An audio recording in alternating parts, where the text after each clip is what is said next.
Welcome to the Succeed Against the Odds podcast. My name is Francesca Anastasi, also known as Sabea. I'm a multi-passionate entrepreneur. I'm your host and mentor. And each week we bring you an inspiring person, an expert, or message, and some behind the scenes to help you ignite and unleash your potential. Thanks so much for listening.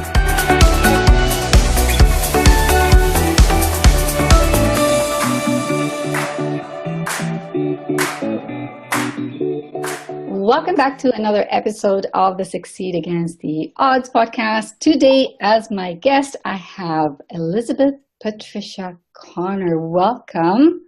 Thank you. Thank you. Happy to be here. I'm happy to have you because you have an exciting business, and it's the type of business I've been giving some thought recently to possibly using. So for the sake of our audience who may not know who you are, can you please introduce yourself and tell us a little bit about who you are and what you do? Okay, so I'm happy to do that. I'm actually an author and an retreat leader and an event coordinator and many other things. And what I find is that right now at this point in my life, putting together, which is what we're going to be talking about, retreats, and actually building a retreat center in Costa Rica is a culmination of all the things that I've done in my life. That sounds so exciting. So, Costa Rica, that is actually pretty exciting and exotic. Costa Rica is exciting. I was actually born there. I was born in Costa Rica, but I never lived there. My mom is from Costa Rica. My dad was Canadian, and he was transferred to Europe, and my mom went down to Costa Rica to have me. So I was born in Costa Rica, but I've never actually lived there. And about, I would say 8 years ago, I was called to go back to my country. And when I arrived there, when I arrived in the southern part, central southern part of Costa Rica, it felt like home. Nice. Well, it certainly is a beautiful part of the world. So to have retreats there, it sounds like a dream, like a paradise. So about you host experiential retreats. What is an experiential retreat? Experiential retreats really are comprised of three things. One is the learning or the content, what the coach or the seminar leader or the retreat leader is teaching. The second part is actually activities, and activities that immerse you in the culture where you're visiting. So in my case, it would be Costa Rica. So we would make sure that people experience what the country has to offer, and also a lot of nature, because that definitely goes hand in hand with Costa Rica. And the third part, which I find is the most important part and may be lacking in other retreats, is the integration part. So it's not only about learning and experiencing activities, but it's actually integrating everything that you have experienced into moving forward with your life. Wow, that sounds even more impactful than a normal retreat that I've typically experienced. Yes, I've come to the realization, and also just of my own experience, that, in this time and age, we have become a society of information and more and more and more. And we don't really have the capacity to hold all that information and putting it into place. So what is better is to simplify and to really go deep into certain things that you're learning and integrate them into your life. And that, I think, has a much bigger impact than being just, totally thrown into a mirage of information.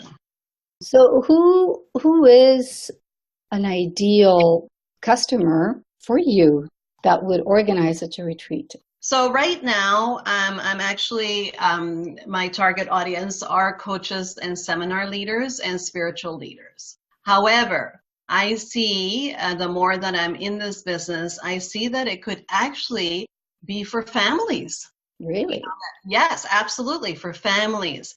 for people that are recuperating from surgery, for people that are recuperating from loss and grieving. So it's a model that I think it's far-reaching.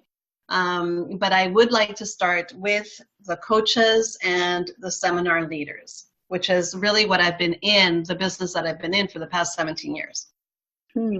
So how can someone who is a coach, let's say someone who actually wants to do this as part of their business and add something special to what they offer to their clients and create a retreat and host a retreat, how can they incorporate an experiential retreat into their business? Yeah. Yes. That's the best way. Right. So there are different ways of doing it. One is where they have already a following and people have taken courses with them, maybe even done one-to-ones with them. They've attended their seminars and are looking for the next step. Where do I go from here with this leader? So that's one way, because sometimes, when you find someone that you really resonate with as a leader and you want to get to know them more intimately, retreats are the perfect way to do that. Mm-hmm.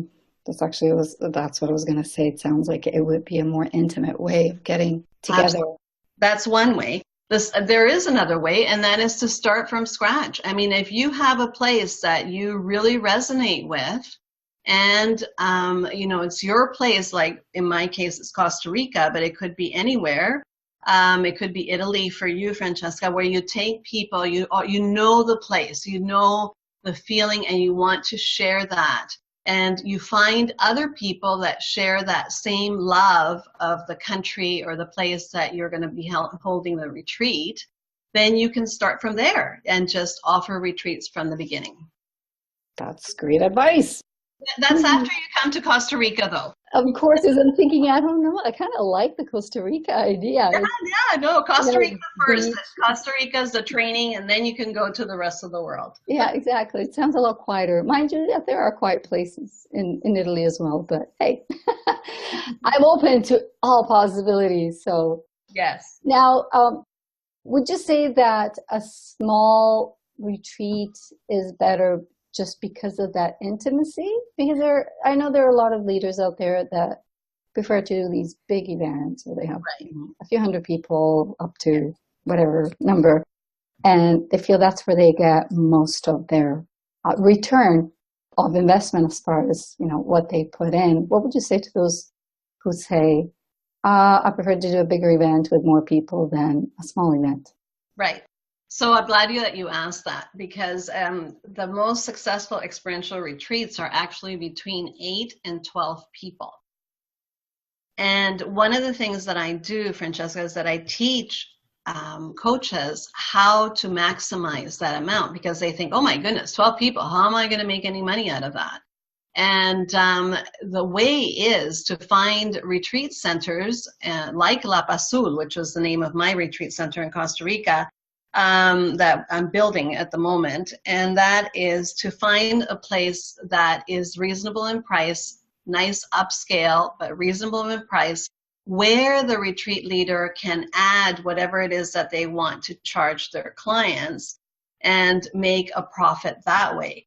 However, when you have an intimate retreat, what happens is that people bond, and it's a very special bond. And it's a bond that the participants want to continue with that leader. So there's always an offer at the end that either sells them another retreat, let's say the next year, and becomes a yearly event, or they want coaching to continue with them in the small setting at higher amounts of money. It wouldn't be $200 per hour. It might be, maximum of 5 people for $1,000 a month or something like that. But the numbers are astronomical when you really do the math on how you can make money doing retreats. Mm-hmm. So it's it's providing those people who would participate in the retreat an exclusive type of coaching, like a more Exactly. VIP experience, I guess. Exclusive. And the other thing about experiential retreats is that these are retreats where the leader takes also participates in the retreat. So the leader is doing the activities. It's not like, okay, I'm going to teach from 9:30 to 11:30, and then at lunchtime I'm going to go to my room. Or, I have to answer a whole bunch of emails, or I have to think about the next event that I'm going to be attending. The whole idea of experiential retreats is that the leader is there 100% of the time with that group of people, and that is priceless for that group of people. Do you get what I mean? Yes, totally. It's not only a way of having a retreat where the participants grow, but the leader grows too. And the leader, how they grow is that they grow in their authenticity.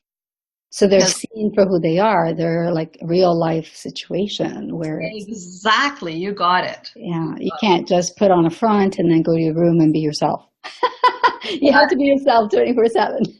Yes, that's right. And that is what makes the bonds that, that are really lifetime bonds. Mm-hmm.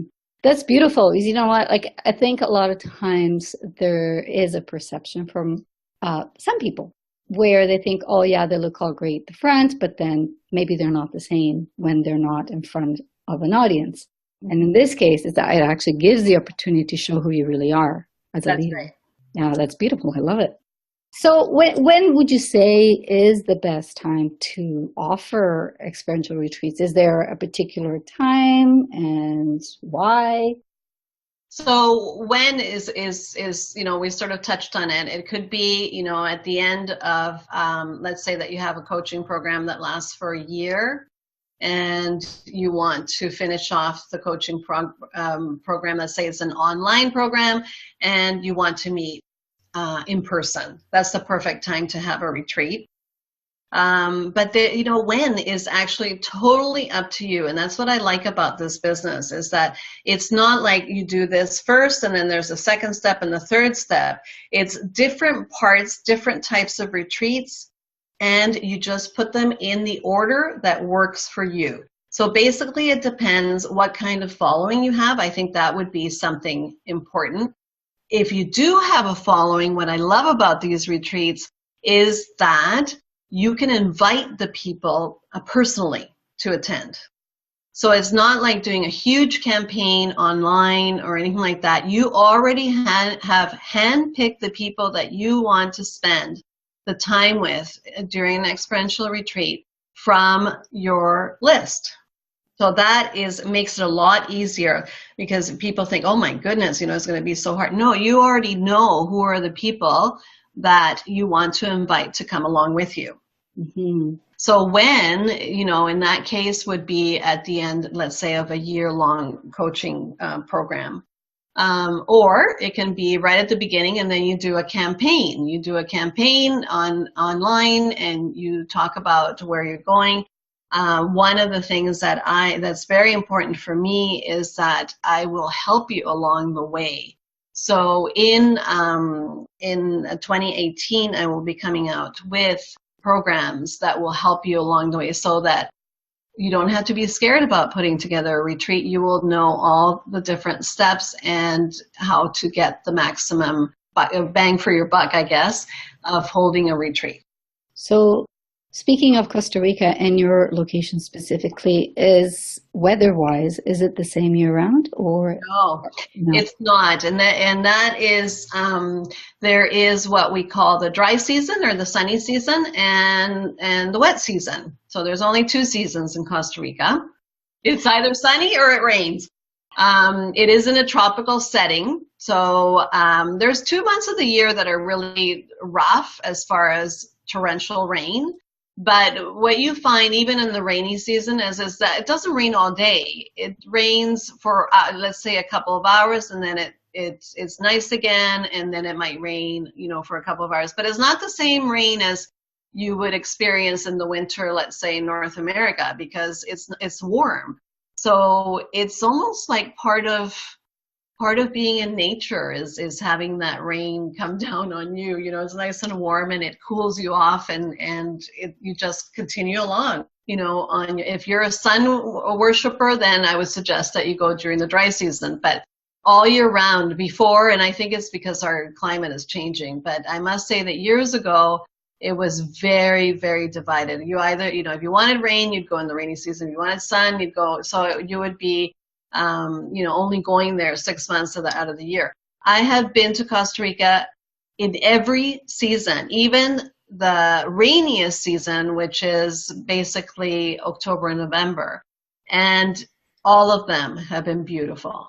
It almost sounds like the rainy season is more fun. And it sounds like an adventure to me. Yes, it's an adventure. And what it does, which I think is great, and this is part of experiential retreats as well, is that it makes you go with the flow in the sense that you have, you know, once you prepare your retreat, and that's one of the things that I do with leaders is that, you know, we decide what activities you're going to do and this, that, and the other thing. But everything is an adventure. It's not like, you know, at 9 a.m. you're going to do this, at 10 a.m. you're going to do that and all that, because it could change.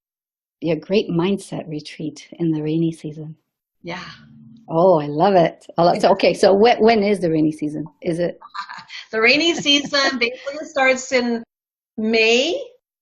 Okay. April, May, and then it's over at the end of November.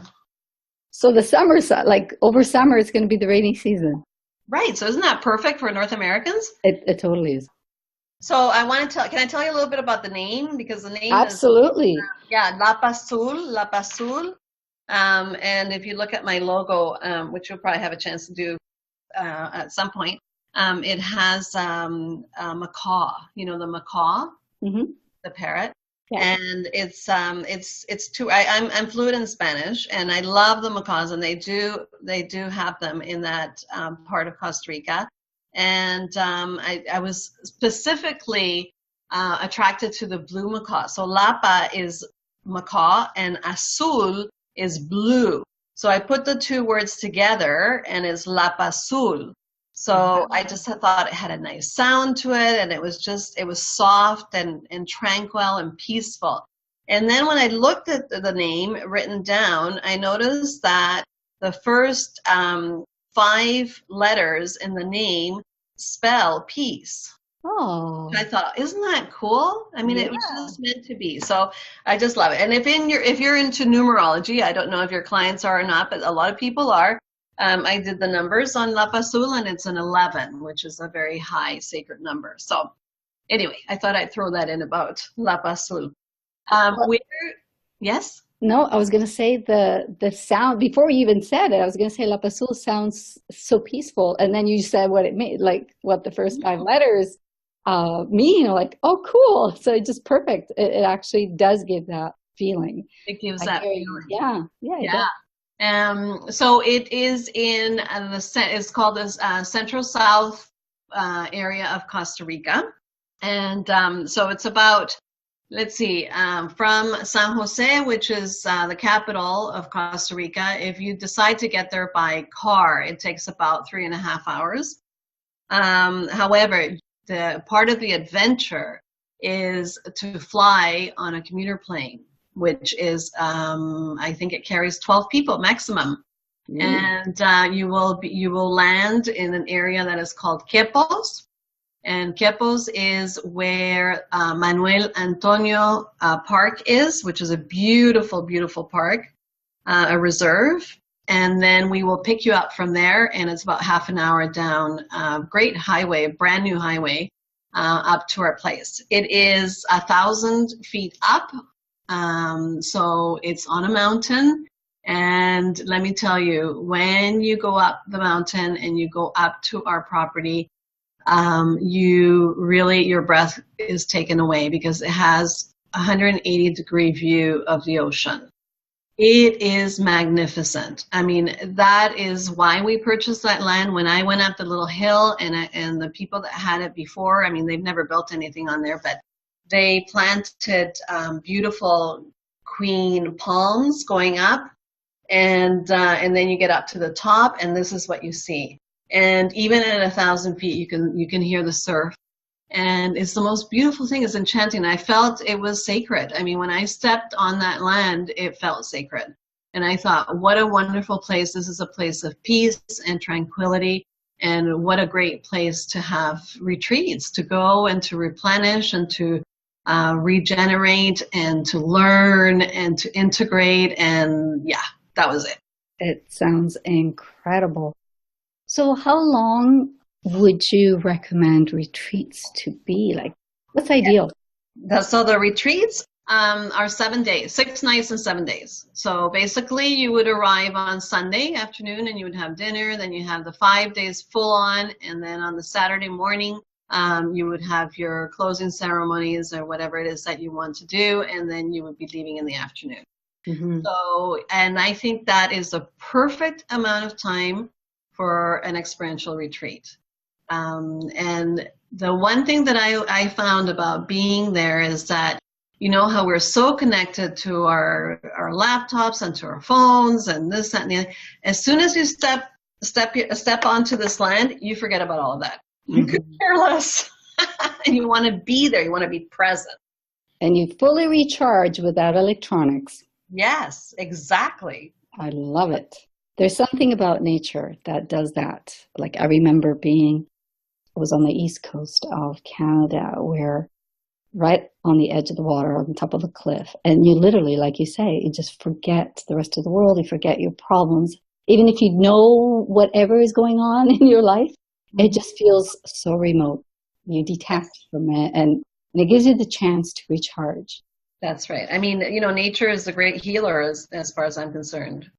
So this facility is already, I know last time I spoke with you, this facility is already opened, or is it still in construction? Oh, no. We're going to be opening in, we have the target of 2019 to open. Now we had for the spring of 2019, but it looks like, you know, as anything in construction, you have an estimated date and then what really happens. Mm-hmm. So it'll probably be later in the year, but you know, it just needs to be the special place that I envisioned. And so we're taking it one step at a time in the construction. And it probably will be in 2 phases. And yeah, so, you know, 2019, I would say the later part of 2019 will be open for business. Mm-hmm. Oh, I'm so excited for you. Like this sounds amazing. I know it's going to be transformational, not just experiential, but I think it'll be transformational for the people that come from the sounds of it. Yeah, and you know, Francesca, if I may share with everyone, the reason why I thought of this wasn't really, it was because I went through really a rough time in my life, and I wanted a place like this.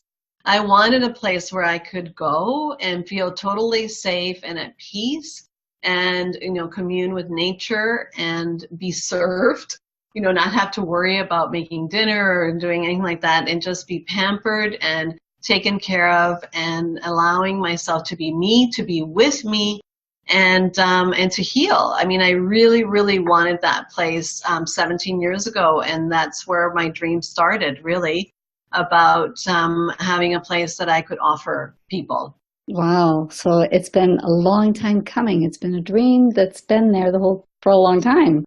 Yes, it has been. Yes. So now you mentioned being pampered. Okay, so now you're really like stirring my curiosity.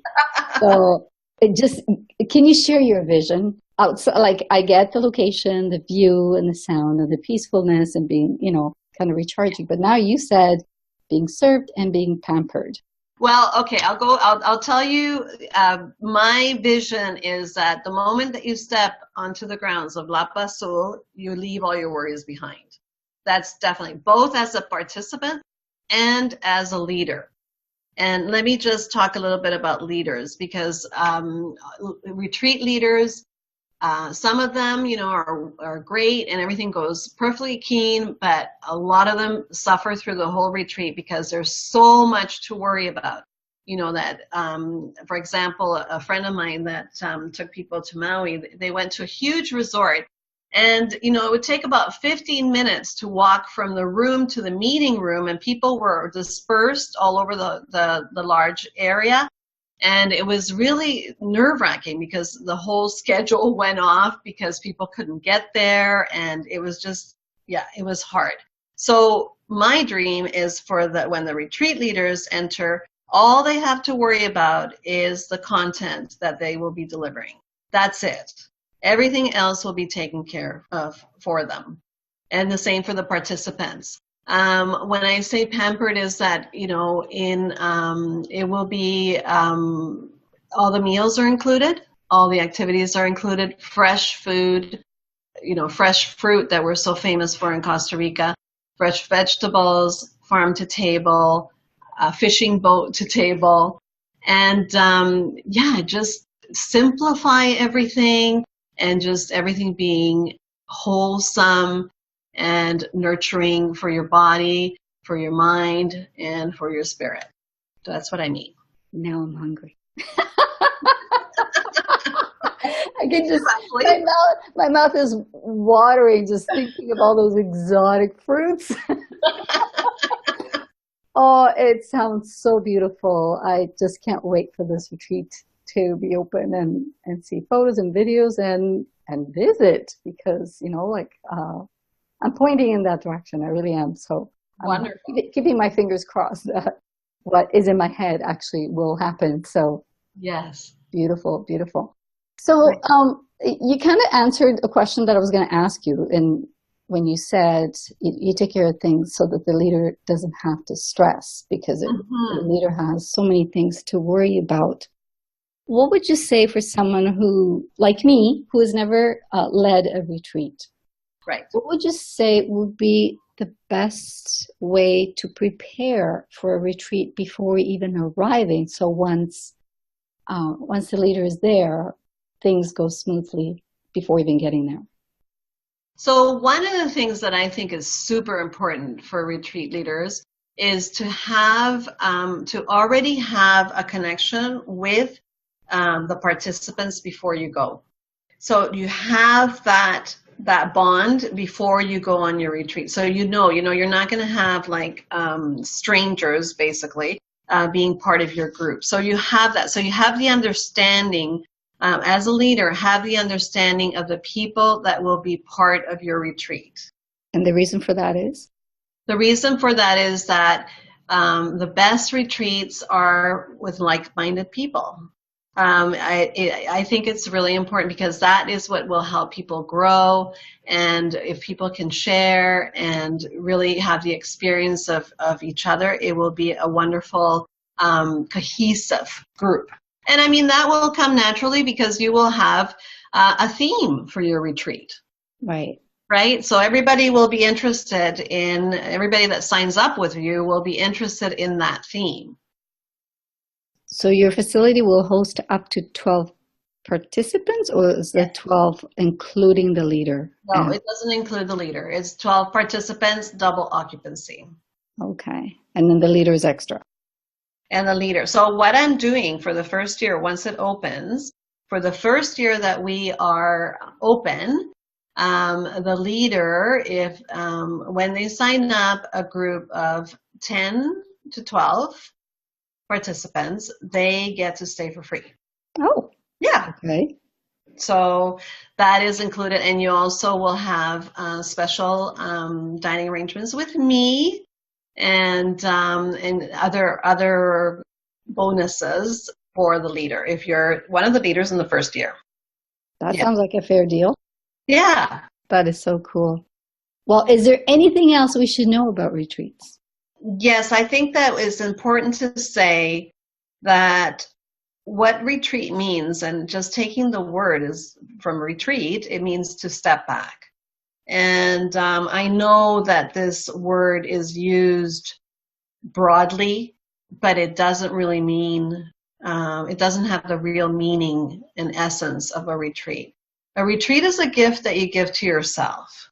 It's where you give yourself that time to really think about things, to really incorporate and integrate, and to learn. It's a gift to yourself, definitely.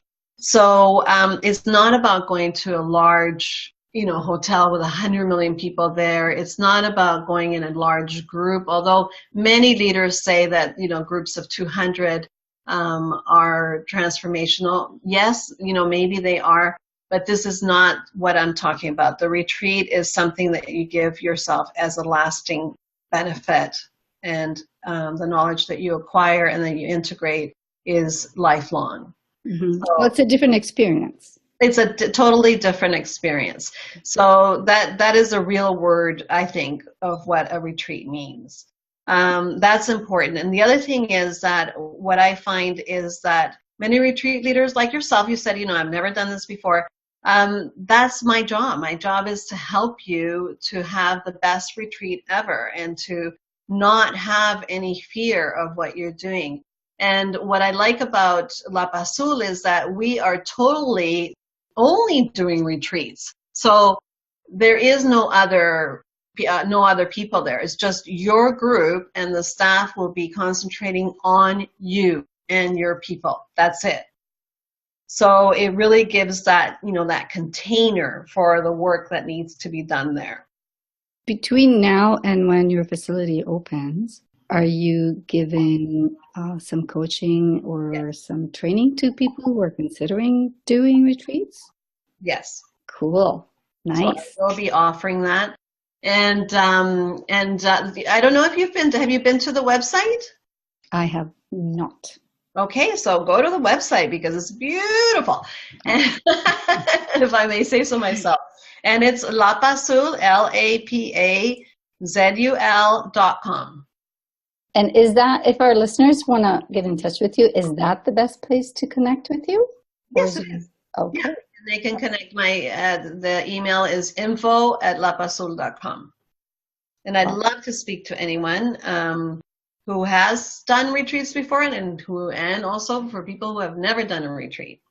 Wonderful. So you're open to anyone who's... I am, because I really feel that this is, especially for coaches and seminar leaders, this is like the next step. And it's the next profitable step if you do it right. Mm-hmm. And I've got the formula for that. Well, that's cool. So you not only help them get the location, you help them in how to make money with it. That's right. Oh, beautiful. Yeah. So it's a full package. It's not just a retreat place. It's a full package. Yeah. So like I said at the beginning, it's sort of like everything that I've done, all the different businesses that I've had and all the experience and everything that I've learned is now being packaged into one. What a great service. Okay, so Elizabeth Patricia, I have one more question for you. When you were a little child, what did you want to be when you grew up? When I was a little child, I wanted to be a ballerina. Really? Yes. How cute. Did you go to dance classes as a kid? Oh, yeah. I was in ballet until the age of 15. Oh, wow. Yeah. So and then you changed your mind.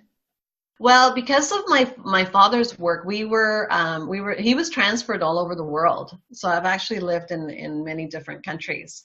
And it just happened that at that time we were transferred and I didn't pick it up again. Well, that's what I wanted to be too when I was a little girl. Ah, you see? Yeah. You did something with it. I just continued dancing because I love dancing. Well, yeah, I didn't become a ballerina, but yes, I still was in the dance world. So yeah, pretty close. It's amazing how sometimes what we dream of comes to reality, and sometimes it takes us to a completely different direction, and it just still feels so right what we're doing. And I think that's how it feels. I get from you from hearing you talk about the retreats in Costa Rica and your location, how you're very passionate about this, and it feels like a dream coming true for you. Yes. And I do believe it's sort of like a ballerina because, it's putting beauty together, right? It's to show beauty and expression of the self. It's the creative. Yes. Beautiful. Well, thank you so much for being my guest. This has been absolutely wonderful, delightful. I got hungry. Now I want some fresh exotic fruit. I want to be in Costa Rica, listening to the surf of the ocean from the top of the mountains. I can just totally picture this. So thank you so much for your insights and, giving us a little bit of explanation there on what an experiential retreat is, which is very different from most retreats out there and explaining what a retreat really means. So thank you so much. This has been very, very informative. You are so welcome, Francesca, and thank you so much for having me on your show. I am very honored. Thank you so much for listening. If you enjoyed this episode, please pass it on, and it would mean so much to me if you would leave an honest review on iTunes. I'd really appreciate it. Till next time, embrace your magnificence.